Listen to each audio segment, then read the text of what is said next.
여러분, 이번 11월에 우리 교회에서 부흥회가 있습니다. 이번에 부흥회 오시는 목사님은 부광교회라고 인천에 있는 교회의 담임 목사님이신데, 이분은 제가 부목사로 사역할 때 담임 목사이셨던 분이십니다. 지금 제가 기억하는 것이 있는데요, 그분의 지도를 받으면서 사역할 때 가끔 당황스러웠을 때가 있습니다. 어떨 때 당황스러웠는가 하면, 참 내가 부족한 사람인데 이 목사님이 끊임없이 저한테 계속 얘기하는 겁니다. 목사님, 앞으로 목사님 1000명 이상 되는 교회에서 목회할 거예요. 그리고 나와 함께 한국교회를 부흥케 하는 일을 위해서 일할 거예요 라는 이야기를 계속 하시는 거예요. 근데 제 마음이 좀 어려웠어요. 잘하라고 하는 거구나, 더 열심히 하라고 하는 거구나, 이렇게 생각을 했거든요. 그런데 어느 날 제가 살다가 정신을 차리고 주위를 돌아보니까 웬걸요? 제가 교인 숫자가 1000명이 훌쩍 넘는 교회에서 목회하고 있는 거예요. 그렇구나, 말대로 됐구나, 그런 마음을 가지고 칭찬과 격려의 말이 얼마나 중요한지를 제가 분명히 알게 되었습니다. 여러분, 지난 주간에 여러 이야기를 하시고 사셨죠. 얼마나 많은 이야기를 하셨습니까? 그런데 여러분 입술에 칭찬과 격려의 말은 얼마나 되셨나요? 그저 비난하고 판단하고 정죄하고 평가하는 그런 입술이 아니었나요? 여러분, 사람의 말이 참 중요합니다. 야고보 4장 말씀을 보면 어떤 말씀이 나오나요? 작은 불이 큰 산을 불태우는 것처럼 우리 말이 인생의 수레바퀴를 불태울 수 있다라고 했습니다. 배의 작은 키가 큰 배의 방향을 결정하는 것처럼 우리 말이 그럴 수 있다라는 겁니다. 여러분, 사람의 말이 얼마나 참 힘이 있는지 모릅니다. 요한복음 14장 말씀을 보면 우리가 그 사실을 알 수 있는데요, 예수님께서 제자들에게 그런 말씀을 하십니다. 너희가 내가 한 일을 너희가 그대로 행할 것이고, 그것뿐만 아니라 너희는 나보다 더 큰 일을, 더 놀라운 일을 행할 거다라고 하셨어요. 여러분, 도대체 제자들이 뭐라고, 주님 하신 일을 하고 주님 하신 일보다 더 큰 일을 합니까? 그런데 놀라운 사실이 있어요. 여러분, 제자들이 그렇게 되는 겁니다. 제자들을 통해서 병자가 치유되고 기적이 일어나고 또 귀신이 떠나가고 불가능이 가능이 되고, 제자들이 가는 곳곳마다 부흥이 일어나고 죄와 저주 가운데 살던 사람들이 변화되는 그 놀라운 역사가 일어나게 되었던 것이지요. 여러분, 격려와 칭찬이 너무나 중요합니다. 오늘 우리가 두 번째 읽은 잠언 15장 4절에 이런 말씀이 있지 않습니까? 온순한 혀는 곧 생명나무이지만 패역한 혀는 마음을 상하게 하느니라 라고 했습니다. 여기서 온순한 말이라는 말이 그냥 단순히 따뜻한 말, 부드러운 말을 의미하는 게 아니더라고요. 제가 원문을 찾아보고 깜짝 놀랐습니다. 여기 온순이라고 번역된 단어는 히브리어로 마르페라는 단어인데, 직역하면 약, 건강, 치료, 이런 뜻을 갖고 있더라고요. 그러니까 이렇게 번역할 수 있습니다. 치료하는 말은 생명나무다.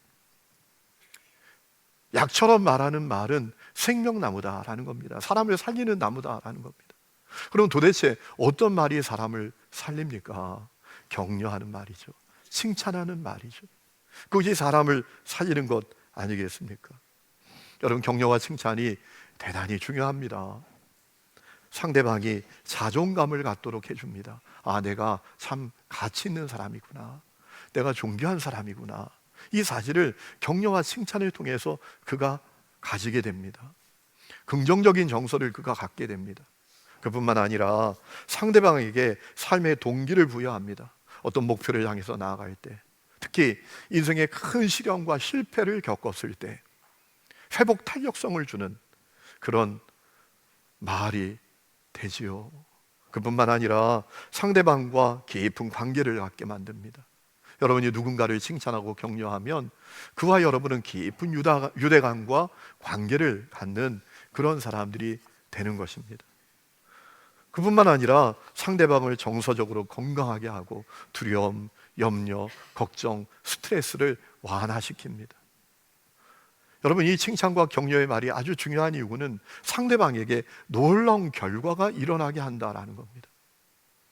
그래서 심리학적으로 보면 피그말리온 효과라는 그런 용어도 나오게 되지 않았습니까? 이 피그말리온 효과는 로버트 로젠탈과 레노이 레이컵슨이라는 사람이 만들어낸 이론입니다. 이들이 초등학교 교사입니다. 아이들 두 부류로 나눴습니다. 한 부류의 아이들에게 계속 이야기하는 겁니다. 너희들은 공부 잘할 거야. 너희들이 뛰어난 성적을 갖게 될 거야. 계속 이야기하는 겁니다. 그리고 얼마의 시간이 지나고 보니까 진짜 그렇게 됐더라라는 거예요. 말하는 대로 된다라는 겁니다. 기대하는 대로 된다라는 거예요. 여러분, 그런 의미에서 칭찬과 격려를 아주 잘했던 인물이 있지요. 오늘 우리가 데살로니가 전서에 만나는 바울이라는 사람이에요. 여러분, 이 바울은 칭찬과 격려의 달인이라고 해도 과언이 아닙니다. 여러분, 고린도후서를 읽어보면 고린도 교회 성도들이 그렇게 바울을 비난하고 공격하는데도 불구하고 그들을 격려하지 않습니까? 고린도후서의 말씀은 어떤 말씀이에요? 바울이 자기를 변호한 말씀이에요. 왜 변호했습니까? 고린도 교회에 거짓 교사들이 들어왔습니다. 그들이 바울을 공격합니다. 바울은 가짜야, 진짜 사도가 아니야. 문제는 고린도 교회 성도들도 거기 동화되었습니다. 그래서 심지어 바울 생긴 것까지 거들먹거리면서 바울의 어눌한 말까지 비난하면서 공격을 합니다. 바울에게 엄청난 상처를 주었던 사람들이에요. 그런데 여러분, 고린도후서를 읽어보면 바울이 그들을 칭찬해요. 고린도후서 2장 2절에 이런 말씀이 있습니다. 여러분은 마음을 넓혀서 우리를 받아주십시오.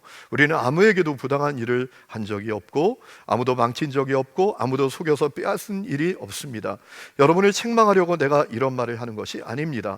내가 전에도 말하였거니와 여러분은 우리 마음속에 자리 잡고 있어서 죽어도 같이 죽고 살아도 같이 살 것입니다.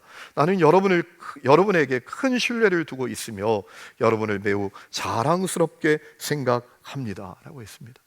아니, 무슨 자랑은 자랑이에요. 아니, 바울을 그렇게 비난하고 공격하는 사람들 안 봐도 그만이죠. 그런데 바울은 그들을 칭찬해요. 그들을 격려합니다.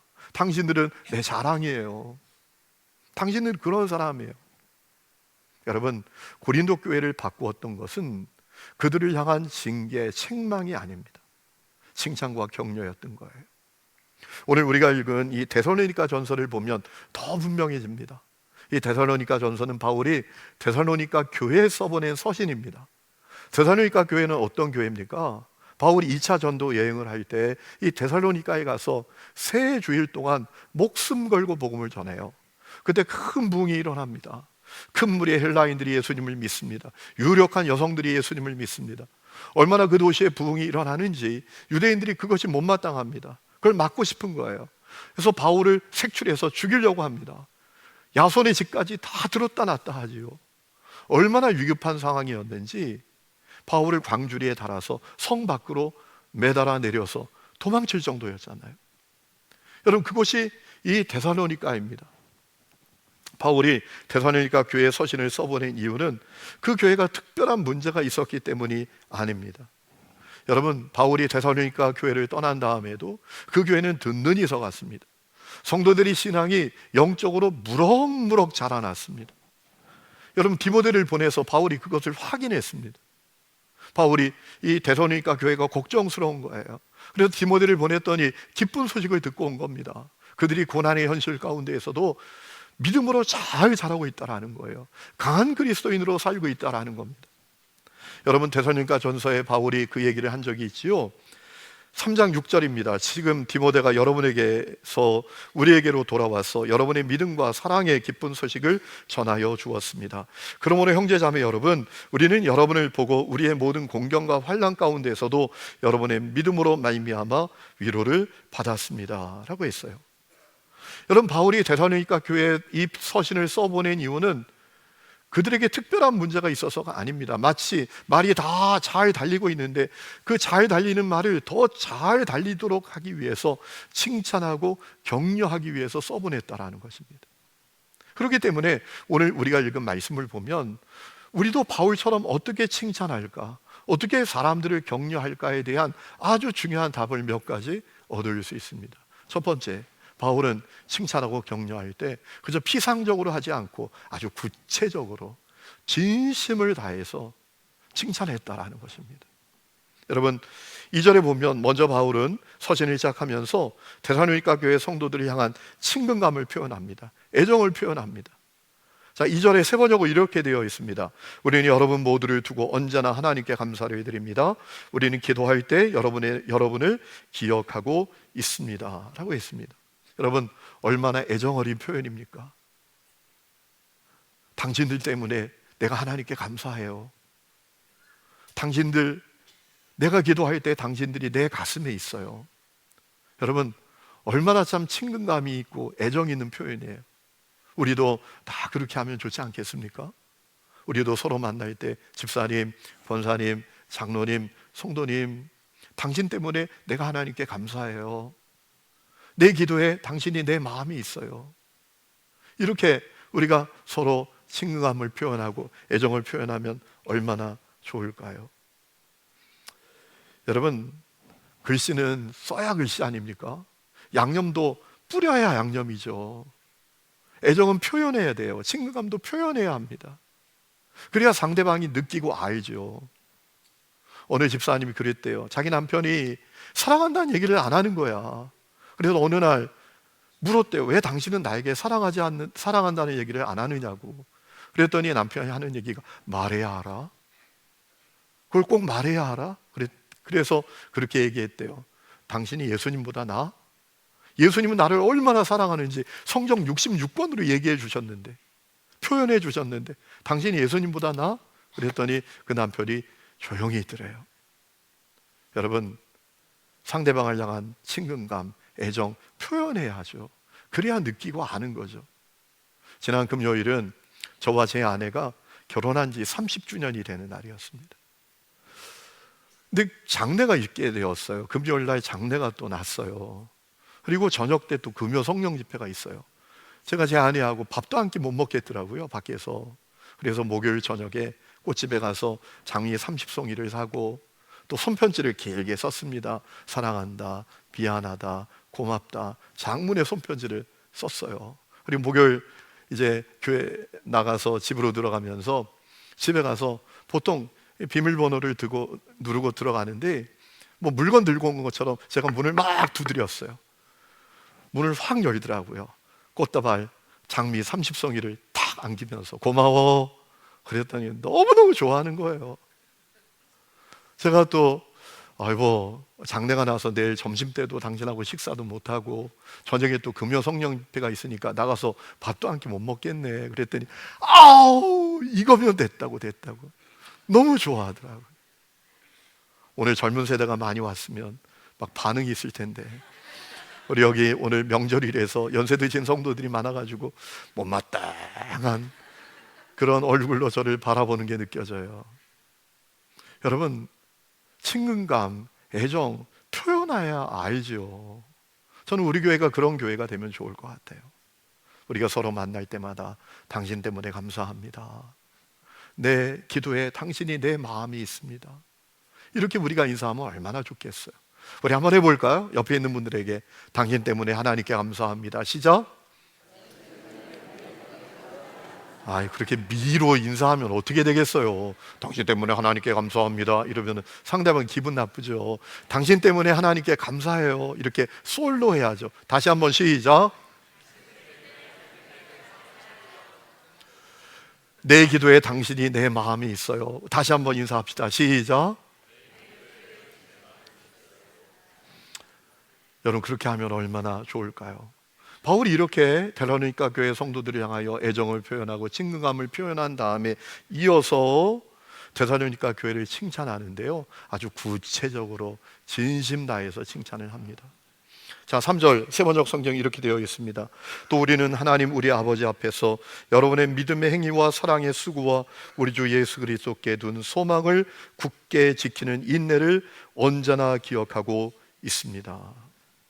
여러분, 믿음은 살아내야 믿음이잖아요. 말에 지나는 믿음은 그거 참 믿음이 아니잖아요. 야고보는 그런 믿음은 진짜 믿음 아니다, 죽은 믿음이다 라고 했잖아요. 사랑도 사랑하기 때문에 수고하고 땀 흘리고 그를 위해서 옷을 더럽히는 것이 사랑 아니겠습니까? 소망도 그 소망 때문에 참고 견디고 인내하고 버티는 그 소망이 진짜 소망 아니겠습니까? 그런데 데살로니가 교회 성도들에게 그 믿음, 그 사랑, 그 소망이 있었다라는 거예요. 중요한 것은 바울이 이 데살로니가 교회를 칭찬할 때 그것을 하나하나 구체적으로 낱낱이 언급하면서 칭찬했다라는 겁니다. 당신들의 믿음의 역사, 사랑의 수고, 소망의 인내, 참 그거 대단합니다. 이럴 수도 있잖아요. 당신들 신앙생활 잘하는군요. 대단합니다. 이렇게 할 수도 있는데 그렇게 하지 않은 겁니다. 아주 구체적으로 진심 다해서 당신들의 믿음의 역사, 사랑의 수고, 소망의 인내 대단합니다. 이렇게 했다라는 것이죠. 여러분, 우리의 칭찬과 격려가 그렇게 되어야 하지 않겠습니까? 그죠? 잘하고 있어요. 대단해요. 멋져요. 이런 칭찬은 피상적이잖아요. 뭐가 멋진지, 뭐가 대단한지 구체적으로 진심 다해서 이야기하는 칭찬이 진짜 칭찬이죠.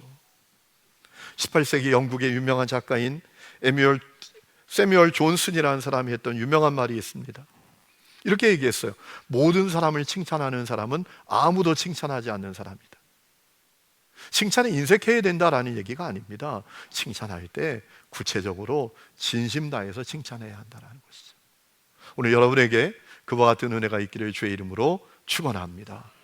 두 번째로 바울은 영적인 칭찬, 신앙적인 칭찬을 했다라는 거예요. 여러분 4절에 이렇게 말합니다. 하나님의 사랑을 받은 형제자매 여러분, 우리는 하나님께서 여러분을 택하여 주셨음을 알고 있습니다 라고 했어요. 여러분, 이거 칭찬입니다. 어떤 칭찬입니까? 하나님께서 당신들의 삶에 어떻게 일하셨는지를 고백하는 칭찬이에요. 당신들에게 믿음의 역사가 있고 사랑의 수고가 있고 소망의 인내가 분명한 것을 보니까 하나님께서 당신들을 택하신 게 분명하군요. 이렇게 신앙적으로 칭찬한 거예요. 6절에 보면 또 뭐라고 말합니까? 여러분은 많은 환난을 당하면서도 성령께서 주시는 기쁨으로 말씀을 받아들여서 우리와 주님을 본받는 사람이 되었습니다 라고 했습니다. 이 데살로니가 교회 성도들의 삶에, 그들의 모습에 어떻게 주님의 성품과 주님의 능력과 주님의 존재가 드러났는지에 대해서 이야기하는 신앙적인 칭찬이었다라는 겁니다. 아니, 당신들이 그렇게 어려운 환경 가운데에서도 주님을 본받고 있군요. 와, 놀랍군요. 여러분, 바울의 칭찬은 신앙적인 칭찬이었습니다. 영적인 칭찬이었습니다. 여러분, 왜 그랬을까요? 그것이 그리스도인들에게 최고의 칭찬이기 때문입니다. 여러분, 성도의 명예는 무엇입니까? 돈 많이 번 게 명예입니까? 세상에 높은 지위를 가진 게 명예입니까? 큰 투자를 해서 돈 많이 벌고 엄청난 지위를 갖게 된 것, 이게 명예입니까? 그렇지 않죠. 그게 그리스도인들의 명예가 아니죠. 여러분, 바울은 그런 것들 예수님 만난 다음에 다 배설물로 여긴다라고 했잖아요. 그건 명예가 아니에요. 뭐 좋은 학교 갔다, 승진했다, 엄청난 지위를 갖게 됐다, 권력을 갖게 됐다, 그건 성도의 명예가 아니란 말입니다. 제가 지난주에 저 시내에 나갔는데요, 어느 건물에서 저는 나가고, 요즘 한국에 외국인들이 많이 여행을 오잖아요. 어떤 외국인은 그 건물로 들어옵니다. 서로 마주치게 되었어요. 인도계로 보이는 사람이었어요. 인도 사람 같았어요. 아주 덩치가 큰 남성이었는데, 저는 나가고 그분은 딱 들어오는데 저한테 갑자기 이러는 거예요. Your face, very nice 그러고 하는 거예요. 저 얼마나 깜짝 놀랐는지, 얼마나 뜬금이 없는지 갑자기 깨름직한 마음이 드는 거예요. 이 사람 동성애자인가? 아니, 저는 문을 열고 나가고 그 사람 문을 열고 들어오는데 갑자기 저를 보더니 Your face very nice 그러고 하는 거예요. 야, 제가 깜짝 놀랐어요. 여러분, 성도의 명예가 잘생긴 겁니까? 성도의 명예가 성공한 것입니까? 아니에요. 성도의 명예는 주님의 존재와 주님의 성품과 주님의 인격이 그에게 나타났다, 그것이 성도의 명예인 줄로 믿습니다. 바울은 그것을 칭찬한 거예요. 야, 당신들이 그렇게 어려운 환경 가운데에서 고난의 현실 가운데에도 예수님 닮아가니까, 예수님의 모습이 당신들에게 있으니까 대단하군요. 신앙적인 칭찬이었다라는 겁니다. 여러분, 오늘 우리에게도 그런 칭찬이 있으면 얼마나 좋을까요? 우리가 서로를 만날 때 집사님, 주님의 모습이 집사님께 있어요. 집사님 찬양하는 모습이 너무 아름다워요.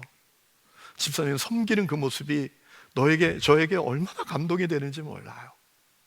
우리가 이렇게 칭찬하면 좋지 않겠어요? 집사님 투자해서 돈 많이 벌었다면서요? 대단해요. 여러분, 이게 칭찬입니까? 아니에요. 집사님 자녀가 승진했다면서요? 물론 그런 칭찬도 필요하겠지만 진짜 우리에게 필요한 칭찬은 그게 아니에요. 주님의 성품, 주님의 존재, 주님의 인격이 우리에게 드러나는 것, 그걸 칭찬해야 되죠.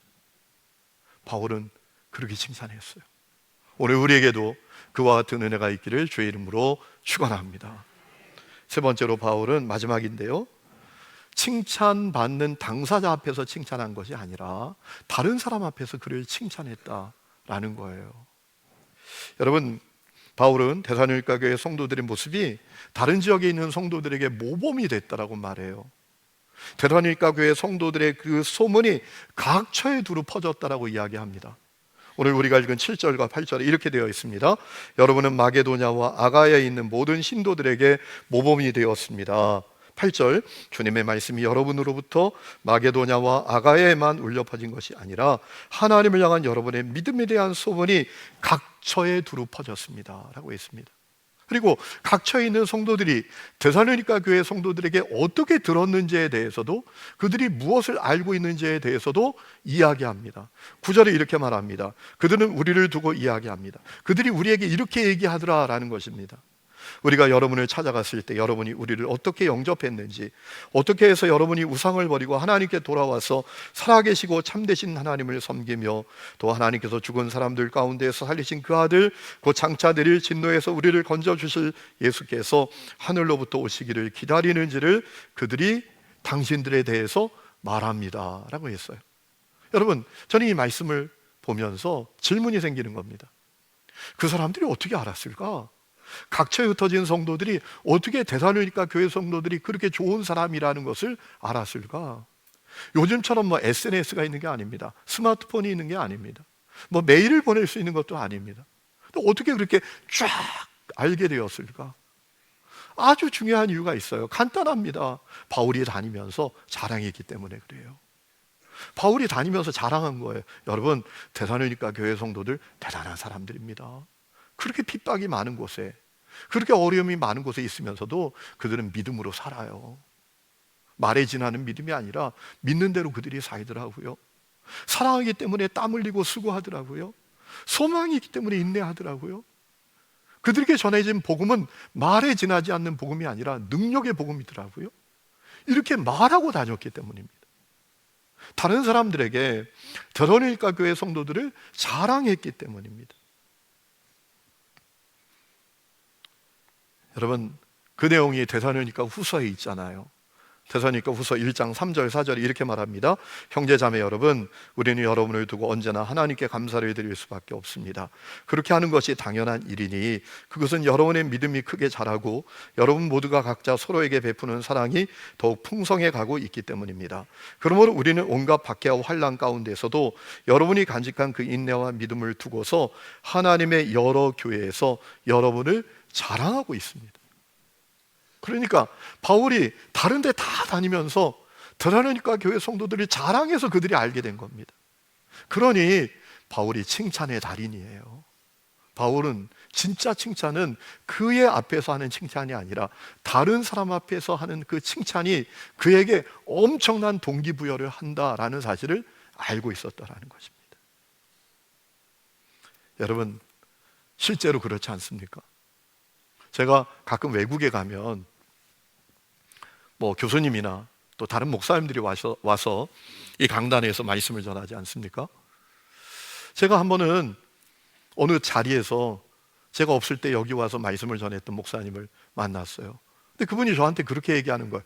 아이고, 제가 지난번에 말씀 전하러 갔을 때 장로님들 만났는데, 아이고, 그 장로님들이 이 목사님 절대로 신뢰하고 있더만요. 우리 목사님이 최고라고 하더라고요. 안 그러셨나 보네요, 장로님. 그렇게 얘기하시는 거예요. 그러니까 내 마음이 얼마나 위로가 되고 격려가 되는지요. 내 마음이 고조가 되는지요. 이런 마음이 드는 겁니다. 그래, 잘해야 되겠다. 더 겸손하게, 더 열심히 해야 되겠다. 이런 마음이 들더라고요. 여러분, 바울은 그 사실을 알았어요. 그래서 데살로니가 교회 성도들 앞에서 그들을 칭찬했을 뿐만 아니라 다른 사람들 앞에서 그들을 칭찬했다라는 것이지요. 여러분, 그럴 때 그들의 마음이 얼마나 기쁘고 또 고조되었겠습니까? 그것이 칭찬의 위력입니다. 오늘 말씀을 맺습니다. 오늘 우리가 살아가는 시대가 참 쉽지 않는 시대입니다. 세상이 전쟁터 같잖아요. 무한 경쟁의 사회입니다. 그뿐만 아니라 무한 비교의 사회입니다. 전에는 옆집에 있는 사람이, 아니 한 도시에 살아가는 사람이, 우리나라에 있는 사람이 뭘 하는지, 뭘 가졌는지, 뭘 누리는지 잘 몰랐어요. 근데 SNS 때문에, 통신의 발달 때문에 다 알아요. 그래서 상대적으로 박탈감을 느끼고 무기력해지고 소외감을 가지고 침체되고 자기를 비하하고 살아가는 사람들이 많아요. 또 요즘은 이 전자화되어 있기 때문에 모든 나의 노력과 나의 어떤 열심이 다 수치화돼서 금방 나옵니다. 그래서 우리 마음이 더 낙심이 될 때가 많습니다. 그렇기 때문에 서로를 향한 진심 어린 칭찬과 격려는 얼마나 중요한지 몰라요. 여러분, 우리 한국 사람들이 너무 좋아하는 커피 매장이 있죠. 땡땡박스라고. 땡땡벅스. 여러분도 좋아하시나요? 제가 한 자료를 보다가 알게 되었는데요, 이 업체에선 에브리데이 업 리프트라는 플랫폼을 운영하고 있답니다. 여기가 뭐 하는 건가 하면 직원들이 서로를 칭찬하는 거예요. 서로를 자랑하는 거예요. 서로에게 어떤 좋은 점이 있으면, 잘한 점이 있으면, 누가 어떤 업적을 남겼으면 그걸 이 플랫폼에 들어와서 직원들이 다 자랑하는 거예요. 서로를 자랑해 주는 거예요. 그래서 이 업체에 그 사내 분위기가 완전히 달라졌다라고 하더라고요. 그때 그런 마음이 드는 겁니다. 우리 교회는 어떤가? 우리 가정은 어떤가? 여러분의 가정에서 칭찬과 격려의 말이 늘 되어지고 있나요? 나눠지고 있나요? 우리 교회는 어떤가요? 여러분, 제가 한번 말씀드린 적이 있지 않습니까? 어느 분에게 제가 들은 얘기예요. 교회 처음 오신 분입니다. 태어나서 교회 처음 와보신 분이에요. 근데 그분이 저한테 그러더라고요. 목사님, 사람들이 교회 왜 오는지 아십니까? 제가 궁금해서 왜 오는가요? 하고 제가 귀 기울여 들었어요. 그분이 하는 얘기가 다 아쉬워서 온대요. 인생을 살다 보니까 만만치 않은 거예요. 살아보면 살아볼수록 내가 작고 연약하고 내가 부족하고 내 힘으로 할 수 있는 게 별로 없고 온통 세상의 정글과 같고 전쟁터 같고, 그래서 교회에 온대요. 문제는 교회 와봐도 똑같다라는 거예요. 정죄하고 비난하고 판단하고 평가하고.